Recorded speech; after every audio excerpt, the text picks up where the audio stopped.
Everybody, happy Friday. Friday is just a fun day. I don't work on Fridays. I'm normally off on Fridays, but I can imagine those of you who are working today, you're like, Friday's the best day of the week because the weekend's here. And so we're so glad to be spending part of our Friday with you. And this is Jordan here and Joel over in Angola.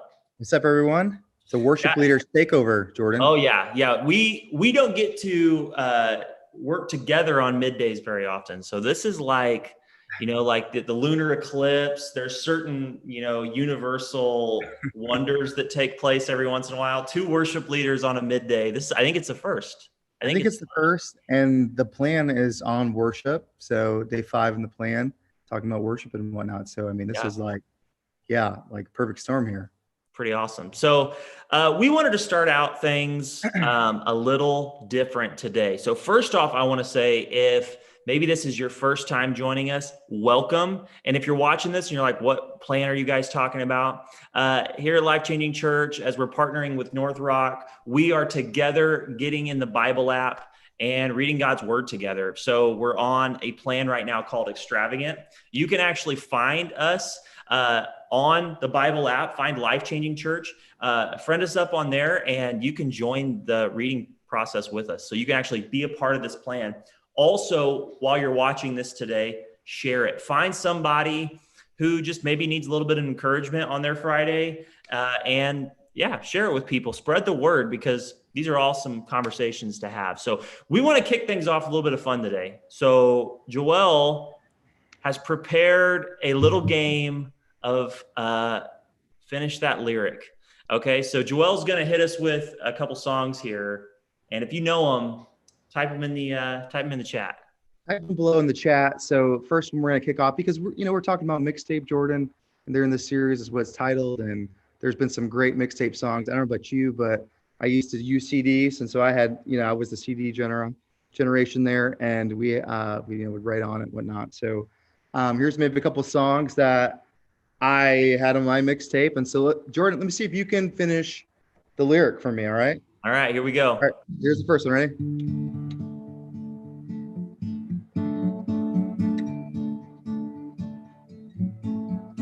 You ready?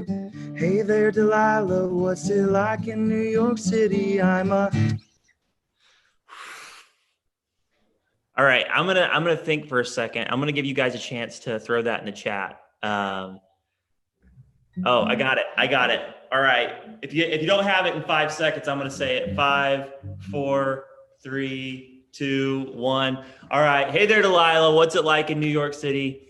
I'm 1,000 miles away, girl. But tonight, you look so pretty. Yes, you do. Times Square can't shine as bright as you. I could keep going on this one. He's got the whole song memorized. Oh, man. I spent some time with Hey There, Delilah. Bonus points in the chat if you can name the band. So bonus points there. So that was perfect. You nailed it. Okay, got another one for you, Jordan. All right, here we go. We're gonna throw it back a little bit and see what we got here.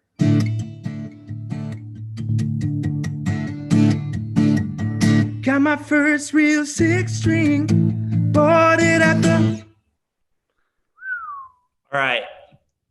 This is one of those songs for me. Sometimes growing up, you hear lyrics differently than they're actually being said. So I'm going to say what I think the lyric is. And as I'm talking, you guys just type it in the chat if you know it.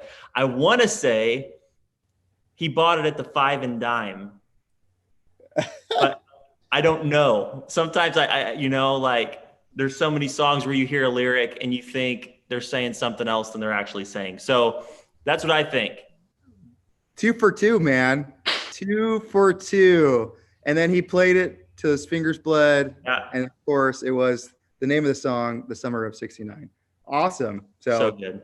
That was so good. So anyways, this is just a couple mixtape songs that, may have been floating on your guys' mixtape when you were younger or right now, maybe your iTunes playlist or something, but yeah. Hey, if you, while we're chatting today, maybe this lunar eclipse will happen again in the future, and be throwing up some songs.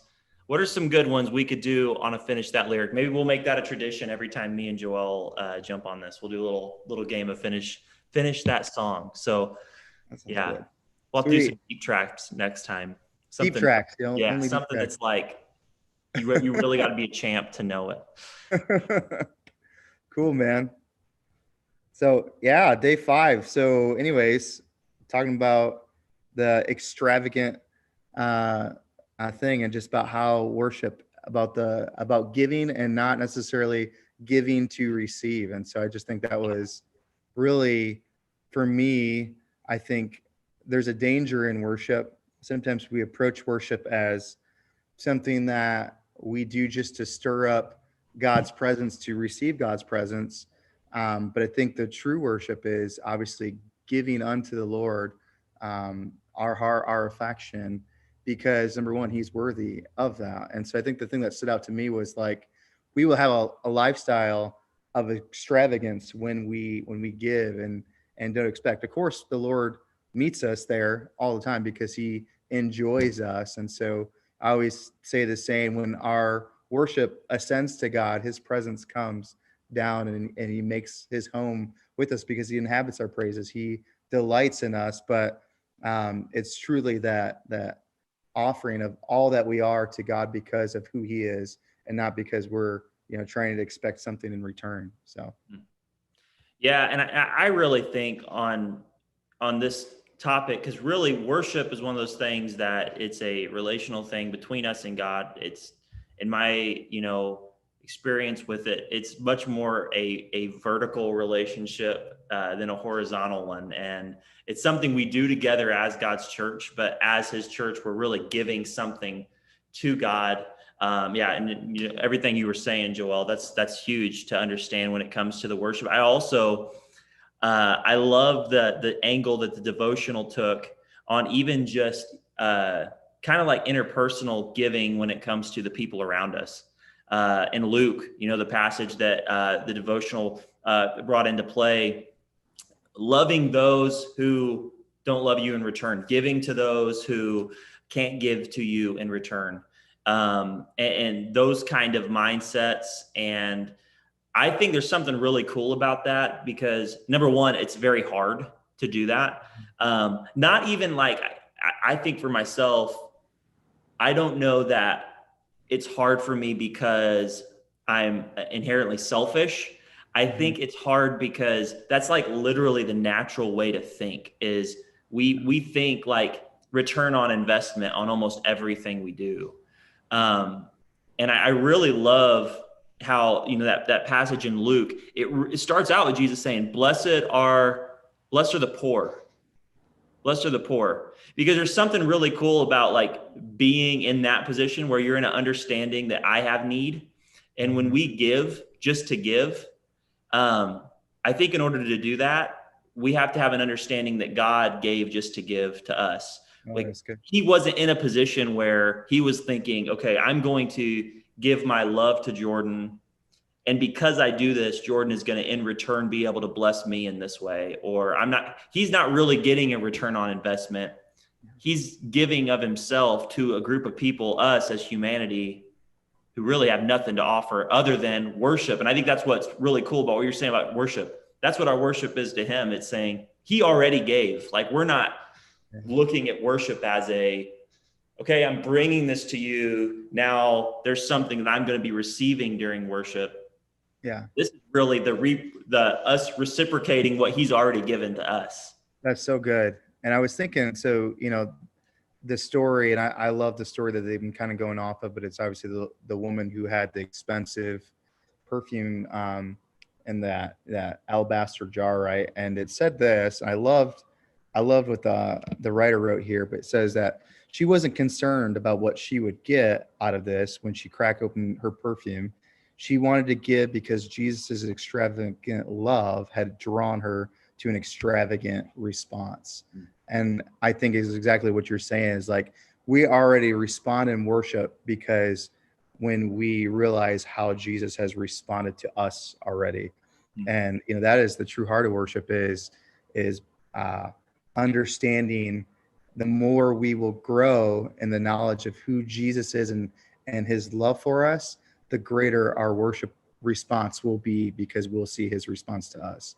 And so I just love I just love that story of the woman that did that, and she just gave her all.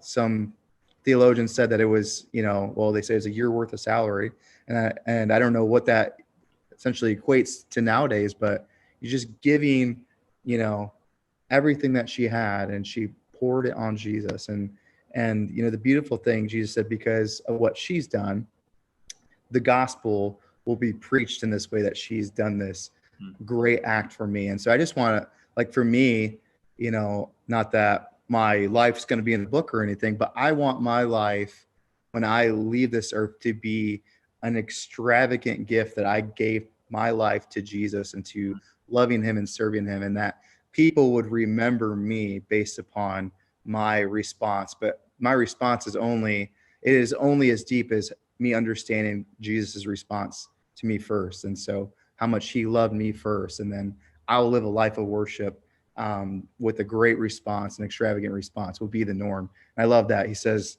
to give, if we give, then the extravagance will be our new normal. And so that's what I want in my life to be remembered by. That's awesome. I think that word response is the real challenge, like for me in this, as you were talking and in reading this today.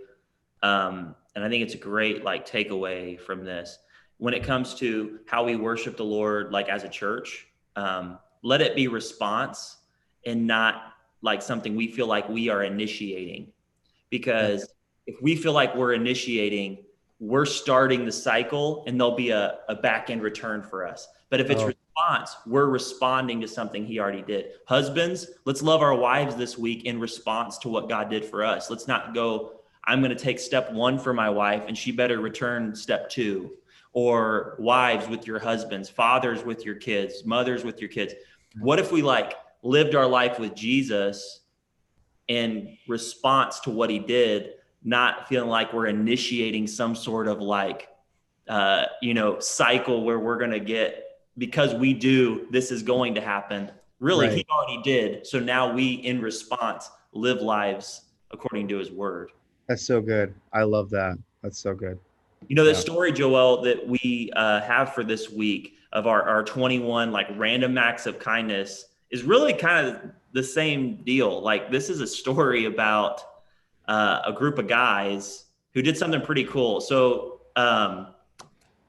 we have a group here at Life Changing Church, Fight Club, and it's just a group of men who are like sold out to getting together and being men of God. And they did something pretty incredible. Joel, you want to like talk a little bit about that? Yeah, absolutely. So something that they did, and it was shared earlier on our social media pages, but for all you people out there that might not have seen it, and some of you North Rockers. So yeah, we have this group called Fight Club, and they meet 2 times a year, and it's kind of like our men's group. And just like Jordan was saying, it's all about fighting for our households and for our families, our wives, our children.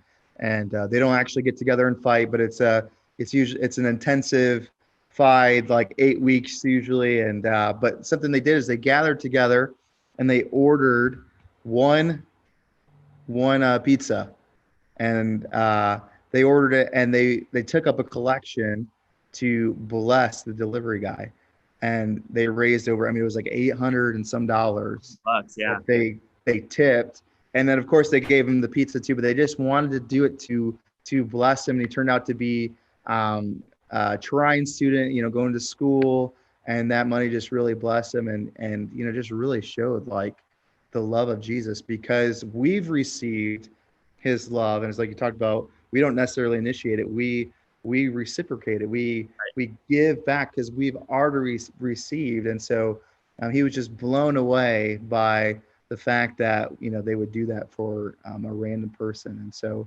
maybe you're thinking like, what can I do for an act of kindness? And I think God's people should be known for being extravagant in their giving, of being generous to people, whether that's time, money, resource.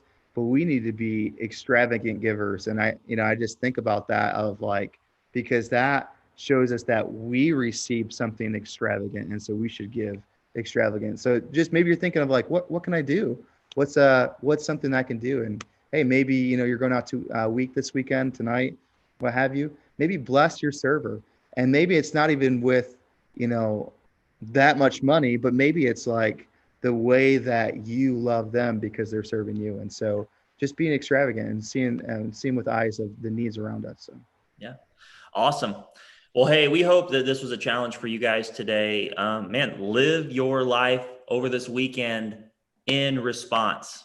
Let's yeah, try to respond to Jesus' love for us in the way that we live in the world around us and the way we worship him with our lives. So, hey, awesome. going into next week, we've got a pretty cool new plan coming up called Purposefully Purposeful. So if you haven't jumped onto one of our Bible plans yet, yeah, Joel just showed on the screen there. Jump in, get the Bible app if you don't have it. Friend us up at Life Changing Church or North Rock, and we are going to be reading Purposefully Purposeful, which I'm guessing is about purpose. So Hey, try saying that 5 times without, yeah, if you can type that in the chat 5 times and your fingers aren't sore, you're a champ. So you're awesome. And then share this video. And so, we just encourage people to share this video. Had a great testimony from last week and of just this being shared and somebody seeing it and them jumping on the Bible app and just, getting connected with a community of believers that are reading the Bible. And, we receive testimonies like that all the time. And what a great way to, you might not think you have a big platform to reach people, but you do. And so share this video and encourage people to jump on with you on a plan or our plans and and just be purposeful, right? yeah. So it's good. Awesome. All right. Well, you guys have a great Friday. Hope you have a killer weekend, and we'll see you on Monday.